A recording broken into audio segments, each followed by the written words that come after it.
what's going on, and welcome back to another Elestrals video. Bit of a weird one today, and also a bit of a short one, I will say. But we have a little bit of news. So there are a couple of new card teases. We obviously had the leaks that came out. We have a couple of new card teases that have come out.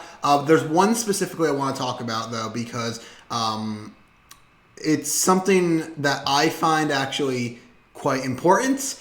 And so we'll get into it. So we're here on Twitter. Why are we on Twitter? Well, this guy, at It's the KG, this is the CCO at Elestrals, the guy that focuses on like brand marketing and all that. As you can see right here by his description, you can basically tell what he is here. However, there's something to note about this. Who is hyped for Elestrals Clash launching October 15th? Now, it should be noted, he actually specifies this in the comments. Clash does not launch on the 15th. The Kickstarter launches on the 15th. That is specified. Don't get too excited. Clash will not be launching on the 15th. The Kickstarter will. Cannot wait to spend infinite hours playing Elestrals, both casually and ranked, with people all over the world. He puts the what's it called? The link to the Kickstarter, plus a bunch of hashtags, and he shows a picture. So this is the new creator box that is going to be appearing within, people are going to be getting, basically. If you are a content creator, a big enough one to get recognized, basically, you will be sent a box that has a bunch of stuff in it. And as you can clearly see, there's a bunch of stuff in here. First things first, I want to talk about the playmat in the top right. That is sick looking, first of all. But also I want to talk about the fact that you're getting one of each booster box for base set, Frostfall, and Daybreak. Obviously, you're not yet getting Moonrise because Clash. This booster box, not booster box. This creator box is coming out before Moonrise, so you're not getting Moonrise early. Looks like there's also something in the background. It's hard to tell. There's something. It looks like there is something there though in the background. In fact, let me zoom in on this. Just to double check. There's something here in the background. I don't know what that is. I don't know if that's a part of something, like a part of the box or a part of maybe just a part of the playmat or anything like that. I'm not certain. Over here on the left, obviously, we have the tournament pack. We have Lunar Shattered Stars. We have Celebration Shattered Stars. It looks like maybe that's the artist collection, the pack. I can't quite tell what this backpack is. And it looks like maybe that looks like Nectar of the Gods. You can obviously see the Pharaohgeist promo, but these are obviously promos here in the back as well. You're getting a bunch of promos. That looks like a Nectar of the Gods promo. I can't quite tell. However, there is one specific thing that I want to talk about in this image, and it is this right down here. Brand new Elestral Blizzstrix that is supposedly coming out in Moonrise. I keep thinking Frostfall. I don't know why. Probably because it's a Frost Elestral. But, so obviously, as you can tell, this is a 12/6, 3 cost, 2 Frost, 1 Wind Elestral. And it has its effect blurred out. That being said, just because it has its effect blurred out, you can actually still read some of it. I can't read the entire thing, I will be entirely honest, but I think I have a good grasp as to what the first effect says. I'm not entirely certain. Correct me if you think, say what you think this says in the comments if you want. I think the first effect says, when this Blizzstrix is sent from your deck to the underworld, you can special ascend your something to it. So if you, for example, avalanche this card to the graveyard or Morlith it to the graveyard, underworld, sorry, different games. If you put it in your underworld via some sort of card effect, you can, as soon as it touches the underworld, special ascend it from your underworld to a card. You can get it from your underworld, ascend it over a specific card in the field that I can't read the name of. I assume it's going to be the second ascension line of this, probably a Frost Wind that we're getting. That you need on board, and you send the Blizzstrix to the underworld and special send it straight on it. That's what I'm assuming that is. The second effect I can't read. You can something, oh man. It's so hard. I just almost tipped my entire computer over. That might say disenchant. You can something frost from your underworld to this Blizzstrix of your something in order. I can't read it. I cannot read that second effect. It's too blurry for me. But I do think that first effect does say when this Blizzstrix is sent from your deck to the underworld, or does that say field? That might say field now that I'm looking at that. Which, if that says field, that's bad. But if that says deck, this is very, very good. I think it says when this Blizzstrix is sent from your deck to the underworld, you can special ascend your something to it. So the reason why I think this is important is because something that I'm noticing a lot with for example, the leak that came out for Moonrise with the Lunar phase stuff, and now this, to me, this is actually seeming like we're starting to get archetypal cards in Elestrals, which is a great place to be. Currently, basically, what every single set has done is added a big pool of cards to a specific element. So basically, if you were playing a deck, for example, if you were playing like an Archetype deck, people would say, oh, you're playing Thunder. If you were playing a deck that focuses on basically summoning, let's say like basically you're playing a Rhinosect deck, a lot of people will say you're playing Rhinosect, but for the most part, you're playing a Frost deck where you're playing the best Frost cards in order to facilitate you getting Rhinosect out onto your board. And for the deck that just won the latest webcam tournament, which was Swolox on Thunder, for example, he was playing Thunder, and no one's denying that is what he was playing. He was playing a Thunder deck. The one archetype we realistically have, we have a couple here and there, but for the most part, we have one archetype, and it's Bears. However, that can't sustain. Well, we can't just keep getting cards that are basically just additions to the entire element as a whole. For example, that's sort of what Ash Rabbit was. Ash Rabbit to fire was basically a way to get a defensive card into an offensively built strategy. Now, that's not a bad idea. I don't hate that, but it wasn't a card that promoted an archetype. Blizzstrix to me seems archetypal in the sense that so far we realistically don't have a use for sending cards to the underworld. There's a reason why Avalanche hasn't seen that much play. Now, I would say the same thing about Morolith, but Morolith is actually seeing play. But the main reason Morolith is seeing play is because it's a 6-body that's hard to... It's a 6-body that you can very easily just get out onto your board. For that reason, that's why Morolith is seeing play. But we haven't seen Avalanche. Avalanche has not seen any play yet.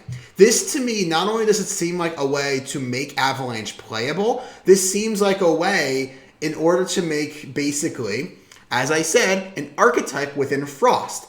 Basically, you're going to have the Frost Nexus variant, you're going to have now the Rhinosect variant, and now we're also going to have the Frost Mill variant, which is basically adding to what Frost does. Now, obviously, you will still be playing like the best Frost cards. This is obviously a Wind deck as well.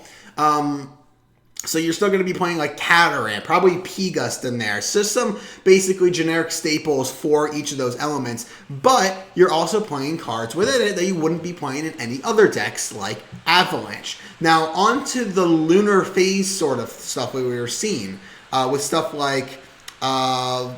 I forget its name. I forget their names. I forget the names of the Moonrise leaks. Those cards are really, really cool because Lunar Phase seems like a series of searchable runes that you use, that you go ahead and activate to get a bunch of different effects. Based on what we've seen thus far in Lunar, it seemed like it was going to be a deck that focuses on suppression. Like we have Spectaris, Dense Fog, Artemis. We also had... was it Pontamoose? The 3-drop that we got out of Celebration. I forget its name. I think it was Pontamoose. That sounds right. That synergizes with Artemis. It seemed like it was basically a element that focused on suppression mechanic. However, now it seems like with the Lunar Phase stuff, maybe the Lunar Phase stuff will suppress, and it's just going to be basically another means to suppress. However, if it's not that, it does seem to me like the Lunar Phase stuff is actually very, very cool because it adds an additional style of play, which is something that a lot of elements struggle with. Currently, like the only way to play Thunder, for example, is Archetype. Like you can't really play Thunder any other way because Spark gets banned, therefore you can't play.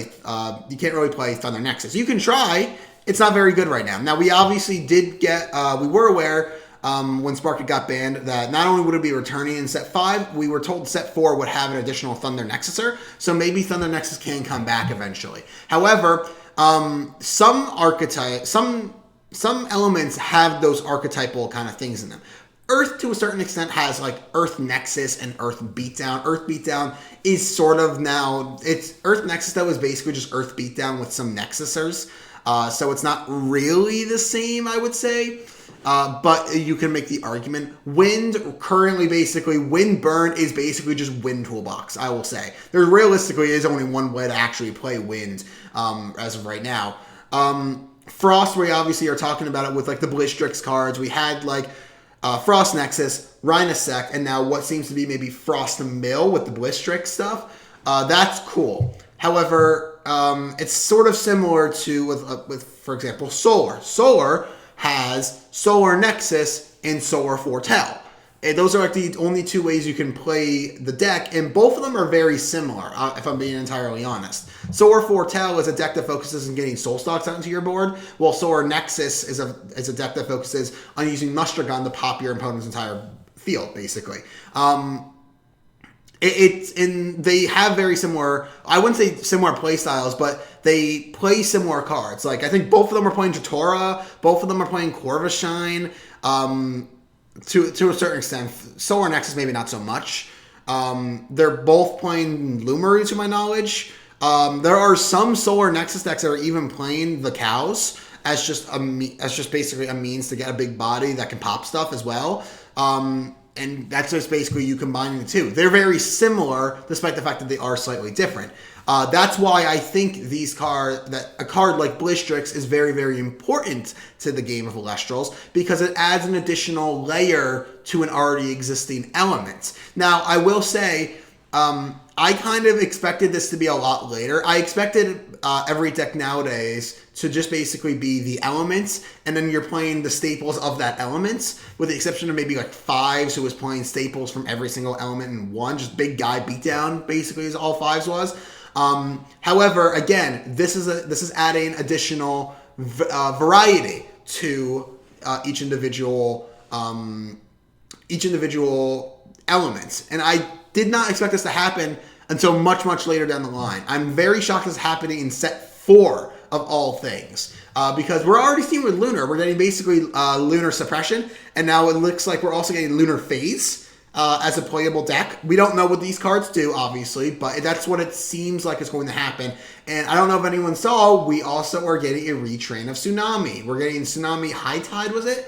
This was revealed. This was actually, we don't know what it does, but this was not a leak. This was actually revealed on the official Elestrals channel. Go to their shorts page and look for the Coastalith video, where they're talking about Coastalith is going to be a big problem in set 4 because of the fact that they're making a card called Tsunami High Tide, which we don't know what Tsunami High Tide does, but should it be cool? Should it be really interesting? I mean, I don't know. We're gonna have to basically wait and see. But it seems like we're getting more archetypes, quote unquote, within Elestrals, which is good. My point of this video, I feel like I've been rambling a lot. A lot of decks, a lot of elements currently in the game just basically seem to have very few play styles. Now, again, this makes sense. We're only 3 sets into the game. It makes sense if that's the case. However, a game can't sustain like that. There are a lot of people, I feel like, actually kind of saying that the game's getting slightly stale because of the fact that each element, there's basically 8 decks in the game, 1 for each element. And you currently basically have one way to play each individual element, and that is leading to basically not a whole lot of variety in how you can build your deck. It seems like with Moonrise currently, we are going to have multiple different ways to build different elements. For example, as I said, with Lunar, looks like Suppression is going to be one archetype, while Lunar Face is going to be another. With right here, what I'm saying with like Blistrix, it seems like we already have something like Frost Nexus, Rhinosect. Maybe now we're going to get Frost Mill as a potentially playable strategy. Maybe even not playable, but a different way to build your deck. As it makes other cards a lot more playable, for example. And a lot of that. I'm hoping to get some also some additional win tools to make it so that we just don't really have to play win toolbox. We can play other cards in there. Maybe Blistrix is the win card. Maybe you only play maybe you only play like Blistrix, the pre-ascensions, and then like Avalanche, and maybe even Morolith potentially as like your Frost cards in a win deck. Maybe you do that. I'm not entirely certain, but I'm very happy that stuff like this is being printed. That's not only making older cards playable, but it's adding variety to every single element. That, to me, is very, very important. So, without further ado, that's going to do it for this video, guys. Hope you did enjoy. If you did, make sure to slap the like button and subscribe for more. Hope to see all you guys, hopefully, on October 15th, when the Kickstarter launches. See you guys later. Goodbye.